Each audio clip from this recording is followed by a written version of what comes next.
Please find a seat and make yourselves comfortable. Say thank you for being here today. First to my church family, and also to quite a number of guests. As I was walking around the church at the beginning today, I got to see lots of new faces and meet a few new people, and so welcome. I met one couple in particular who told me that they just returned from a year-long mission trip, and I asked them where, and they said, well, nearly everywhere. And I said, well, can you help give a little more definition to that? And basically they said every continent save for Antarctica over the last year. And so they, of course, didn't know that Steve had rewritten one of the lyrics to our song today from Mokena to Japan. I don't know if you caught that. That's not an original lyric. Steve rewrote that one.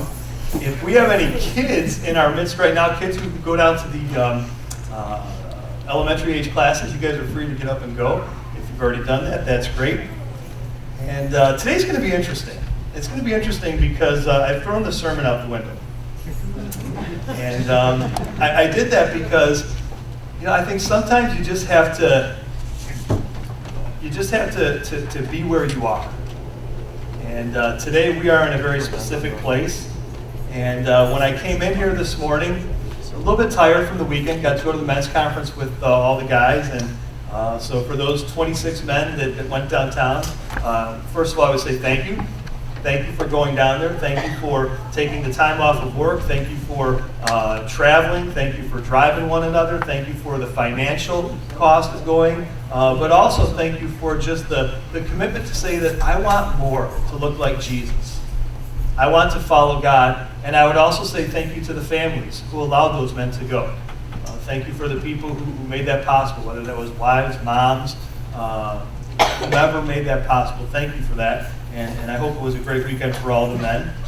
I also wanted to remind you that this Friday night, whether you were at the conference or not, this Friday night, men, we have a Dad's Night In, and that means that dads are being asked to bring their children here to the church Friday night at 6:30 p.m. And we're going to have some activities and just time for you to spend with your kids and also with other dads. And just kind of hang out and spend some of that quality time. It's a chance for moms to have a mom's night out. Because that's really what Dad's Night In means. It's code for mom's night out. And so that's this Friday at 6:30. So when I came in this morning, as I said, I was a little bit tired from the conference and just felt like a little bit off my game if I have a game, but I felt like I was a little bit off my game and kind of knew what the message was supposed to be today. And then we got hit with a little bit of minor crisis. The nursery downstairs had experienced a little bit of flooding, and we haven't had that for a while. In fact, we thought that it was fixed, and not sure exactly what's going on there. We'll get to the bottom of it. We'll figure it out. But we were racing around. The women were in the heritage room. They were doing their women's study.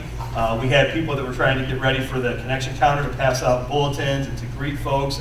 The worship team was up here practicing. And in a moment like that, how easy is it for us to panic? In a moment like that, how quickly do we start to think about all the things that we need to do to pull this thing together? And I am so proud of the folks who are here, because what we decided to do today was to stop. That we would do nothing before we came in this room and prayed together.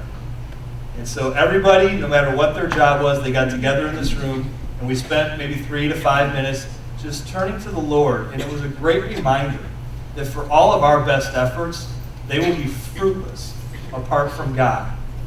And sometimes we need to be reminded of that. And I think that's what this morning was for some of us. And I think it's something else.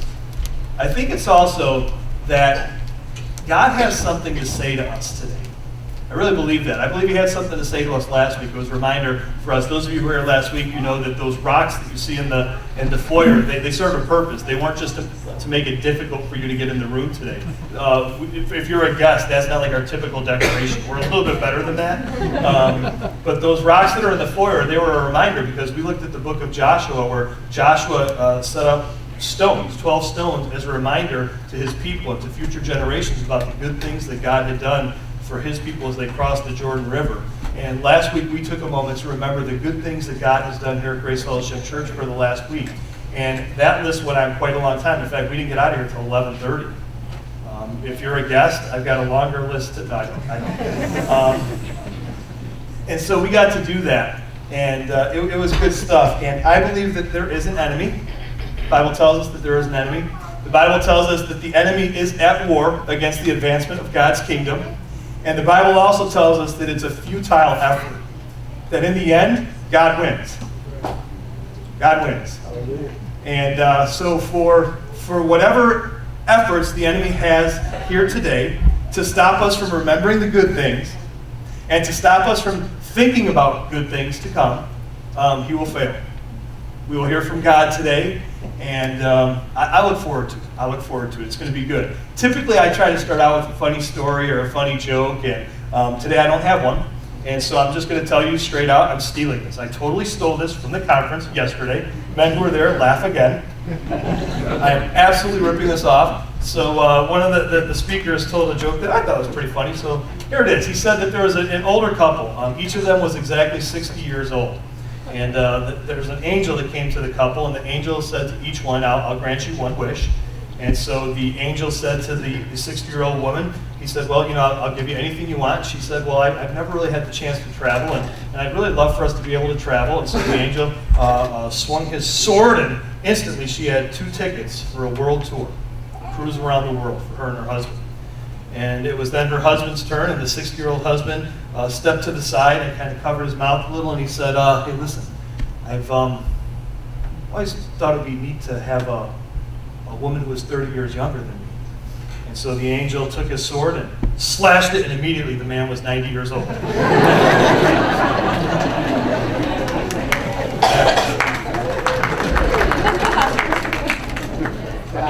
that women clapping?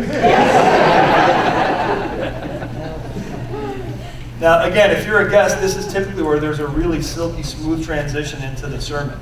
That had nothing to do with the sermon, so I hope you enjoyed that.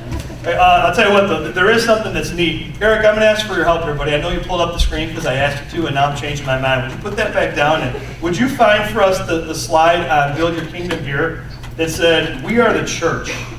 We need your power. And while he's finding that, those words will come up that you can look at those. That's okay. Technical difficulties, Satan. We are your church. We need your power in us. Today's a great reminder of that. What a great reminder. First, that we are your church. And there is celebration in that. There is a promise in that. There is victory in that. And I find that reassuring. We are your church, but there's also humility. There's the reminder that we need your power. We need your power in us. And I love that line as we were singing the song today. And so let me catch you up to speed. If you weren't here last week, or if you're a guest and you didn't get to hear the sermon, we've started a series. Last week was the first week of the series. It's a six-week series that I've called Cannonball. And won't take a lot of time with that, but the idea is you've seen kids around the pool, and they run off the deck, and they leap into the water, and they shout, Cannonball! And so I thought that summer would be a great time for this particular message, because it's summer, it's hot, we'll be in swimming pools. And I also thought that there are some neat things. When you do a cannonball, the whole point of it is to make a giant splash, right? That's the point, is to make the biggest splash that you can possibly make. And we're talking about how the church can make a splash this summer. At a time when many churches kind of throttle back a little bit, we should be gearing up to make a great splash in the lives of our family, our friends, our community here this summer. Because the one thing we know is that tomorrow's no guarantee. There is an urgency. And some of you know that my family was reminded of this just a couple of weeks ago when one of my cousins took his own life. And for many of us in the family, it was unexpected. We had no idea. And it was just a reminder to us that there are no guarantees. No one of us here can say for certain that we'll be here tomorrow. And so there is an urgency. And I would ask you to consider that.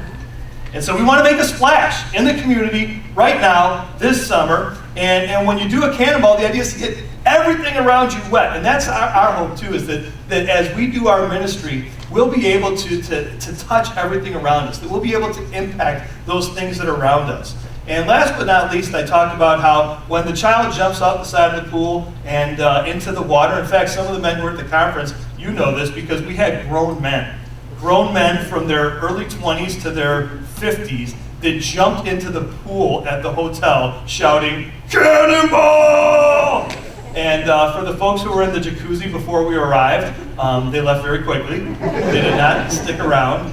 There were a few brave women who ventured into the pool, And they left very quickly too. So this whole idea of cannonball is where we're at. And the one thing I promised the church was that we would talk about those ideas, but also each of these sermons would somehow have water as an element of it. And I may want to take that back, considering last Sunday and this Sunday, it has poured both Sundays. And so I may want to renege on that. And as you heard a moment ago, last week we talked about Joshua crossing the Jordan and how afterward, if you're not familiar with that story, to cross the Jordan, God had to literally part the waters like he did the Red Sea. He had to stop the flow of the river. He had to part the waters so that the people could walk across on dry ground. They'd gotten there. They were questioning, what on earth is going on? Why did you bring us here? I mean, this is ridiculous. And of course, God parts the waters. And that's right. You know, got to remember that God's in charge here. And then Joshua stacks up the stones, has the men stack up the stones as a reminder. So I want to just ask you a question. Did any of the parents in the room have a child to ask them what those rocks were? Did anybody have that experience? Did you? Yeah? Okay, 1, 2, 3. Okay, they weren't your kids, of course, but yeah, somebody else's children. Okay, good enough. So we had some families. I hope it'll happen today if it didn't happen last week. My kids did ask me, and it's not because they're smarter or we're better parents. It's because they're at the church a lot. And so they asked, and I got to share with them, hey, it's a reminder of the good things God has done. And so I asked my kids, let's talk about some of the good things God has done. And they couldn't think of any because they weren't getting a sleepover at Grandma's. just the reality. And so I've got to work on that with them. Be a little bit more thankful. So Pastor Bob came in about 2 weeks ago to my office, and he had a very proud grin, very proud grin. And I wondered what he was going to share with me. And sometimes when Pastor Bob gets excited, he likes to get up on his toes a little bit. He looked and he said, "Hey, Rick." If you're new to our church, you go to Pastor Bob. That's funny. That's funny. He said, "Hey, Rick. Hey, have you ever heard the word proleptic?" And I said, "No, I've never heard the word. I don't know what it means." And he went on to share that he didn't know it either, but that he had learned it. And the title for today's sermon is proleptic, because he taught me something. And so I want to teach it to you. I want to teach you what that word means. See, the word proleptic, it means, it kind of hard to follow, so stick with me here. Proleptic means to talk about something today, in the present tense, to talk about something now that is in the future as if it happened in the past. Okay? So you're talking about something today, but you're talking about it from a future perspective as if it already happened. Let me give you an example, because that's probably hard to follow. When I was teaching the history class I had at Hillcrest High School, one of the assignments I used to give my students was to ask them to write they had a choice, they could either write their autobiography or they could write their own eulogy. And so even though they were only 15 and 16 years old, so they're doing this at the present, they had to think from a future perspective about the life that they had already lived. It's kind of a twist on a way to make them think about their future or to write their goals. The writer of Revelation does this. The writer of Revelation, he does it, and he talks about things that will happen as if they already did. And so we're going to go there in just a few minutes. In that same book, Revelation, we find that there are 7 specific churches that are mentioned, and we're going to take a look at those today too. But today, I'm sitting on a chair, and I have my table here because I'm going to tell you a story. And so similar to the way that a teacher would sit in a classroom with all the students sitting down comfortably, and I hope you are comfortable, I'm sitting here because I want to tell you a story. Now, what's interesting about Revelation is that it names 7 churches. And the story I'm going to tell you today is about an 8th church. However, the 8th church is not named. And before we look at those churches, I want to recount something from Matthew's gospel. It's a story about a man who, in fact, did a cannonball. You may know the story. And so I'm not putting the scripture on slides today because I'm trying my best to encourage folks to open their Bibles. And so if you have a Bible, please open it. If you don't have a Bible, we have some folks who would love to go to that rack in the back. They'll get Bibles. They'll pass them out. If some of our connection team would just, if you need a Bible, raise your hand. Let's just do it. That's simple. Need a Bible? Okay, I got one here. Good. Couple. Let's just get those folks some Bibles. I use the New Living Translation, not because it's the best, it's just because it's easy and I like it. And so we'll be looking at Matthew today, chapter 14 specifically. If you have your phone or some other device, and you can follow along there, we encourage you to follow along as we read Scripture. We're going to start today in Matthew, the first of the Gospels, first book of the New Testament, chapter 14, and we'll start specifically in verse 24. Verse 24. And so what we see there is a story that's probably somewhat familiar to you. We read these words. Meanwhile, the disciples were in trouble far away from land. So they're in a boat. They were far away from land, for a strong wind had risen, and they were fighting heavy waves. Now, the word meanwhile is important. It tells us that something else was happening at this time. Jesus had just left the feeding of the 5,000, and so he told his disciples, hey, get into the boat and go over to the other side. And so he commanded them to do this. And now it says here that they're far away from land and they're in trouble, for a strong wind had arisen, and they were fighting heavy waves. And so we can imagine this is a boat that was probably fairly small by our standards, and the waves are high and they're crashing all around, and the winds are blowing. Maybe you can hear the wind whistling by, and so it would of course be scary for the men. And to make matters worse, the next verse tells us it was about 3 o'clock in the morning. So we know that it was dark. It was dark as they were being tossed around in the waves of this storm. It's about 3 o'clock in the morning. Jesus came toward them, walking on water. Now, I'm going to ask you a question today because this is important. We read these things in the Bible, and I think sometimes we fail to put ourselves in that position. Because these men who were in the boat were no different than you and I. They were no different than you and I. They were human beings. They were real people. They were in the boat, and Jesus is now walking on the water toward them. And so I would ask you, as best you can, try to imagine if today was the day, if Christ came down from the clouds and appeared in this room before you right now, and you saw the living, real, resurrected Jesus Christ standing before you this minute, what would you do?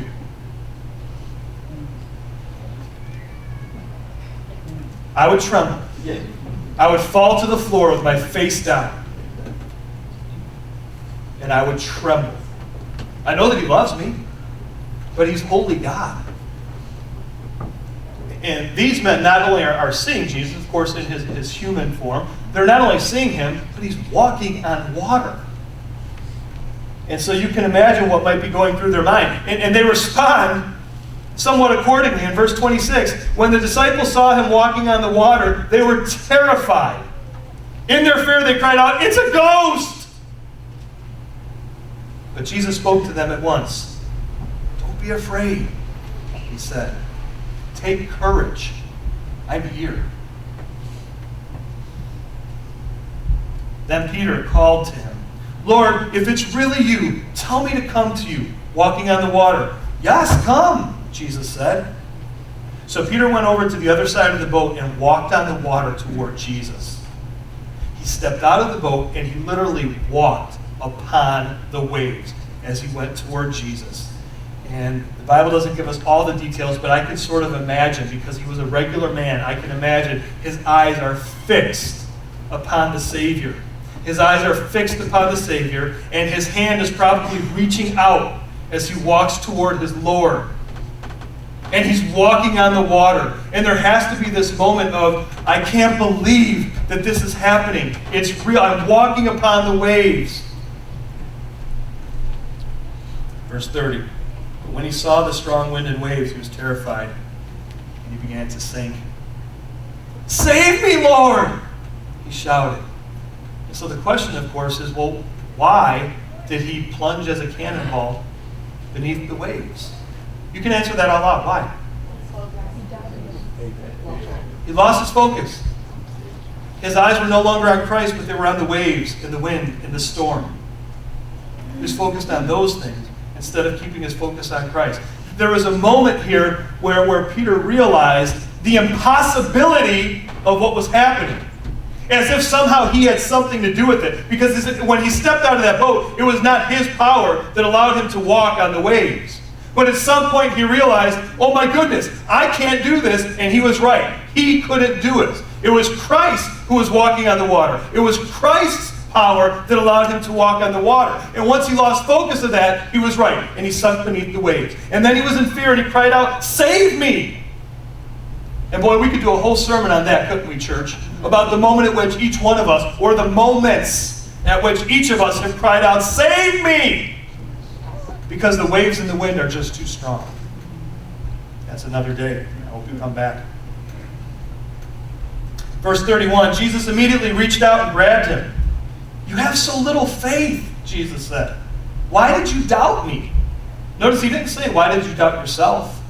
Especially in a culture, in a country where we talk so much about believing in yourself. Man, you got to believe in yourself. Just believe. No, believe in Jesus. It's where your strength comes from.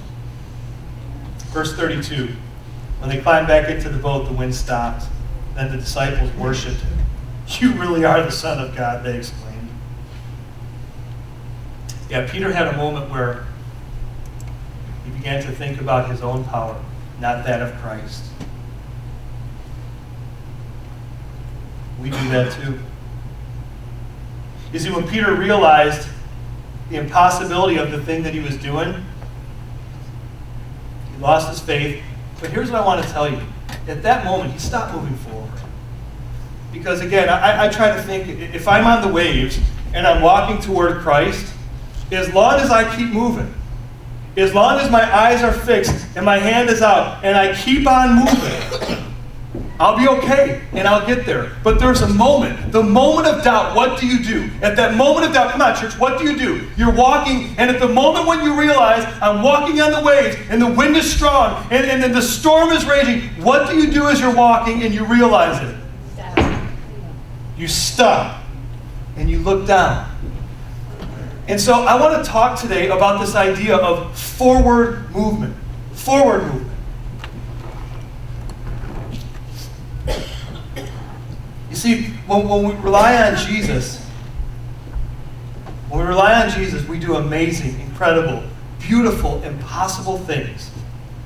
When we pursue him, trusting that he will protect us, knowing that we can do all things through him who strengthens us. Sometimes, however, churches lose sight of those truths. Churches do. Churches lose sight of that truth. Look with me, if you will, to the last book of the Bible, Revelation. We're going to rest there today. The final book of the Bible, Revelation. We're going to begin in chapter 2. Now, I don't want to cheat anybody here. I don't want to cheat you. And so I would ask you sometime this week, read Revelation 2 and also read Revelation 3. I want you to see what God's Word says, but I also want you to hear what I think He's put on my heart this morning. And so I'm going to do a little bit of a recap, a little bit of a summary, if you'll bear with me in that. And so what we see here in Revelation chapter 2 and 3 is we see a message that's being sent out to the 7 churches. These 7 churches that will be named. Okay? And these messages that go to the churches, they give some sort of, let's call it judgment on the different churches. And so here in Revelation 2, we have the church at Ephesus. Okay?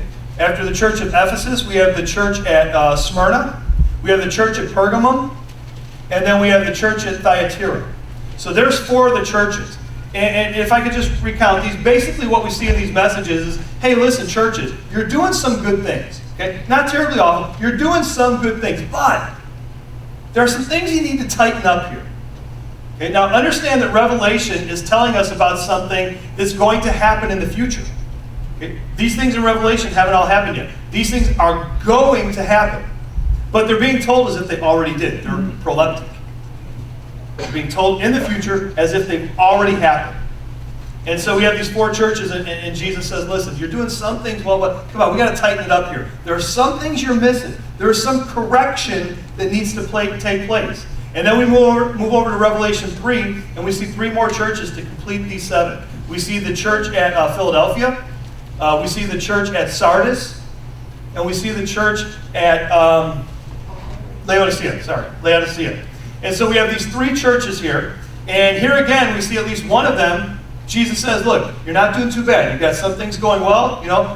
We need to tighten it up just a little bit. I want you to follow me a little bit more closely. But there's 2 churches that he basically says, not so good. Not so good, guys. specifically the church at Laodicea. He says, hey, listen, you guys are lukewarm. He says you're neither hot nor cold. If you've been around, you've heard me say this before. If not, I want to explain that. Jesus says you're not hot, you're not cold, you're lukewarm. Think about soup. Some soups are meant to be eaten hot, right? Some soups are meant to be eaten cold. I don't know why, but apparently that's a culinary thing, and some soups are meant to be eaten cold.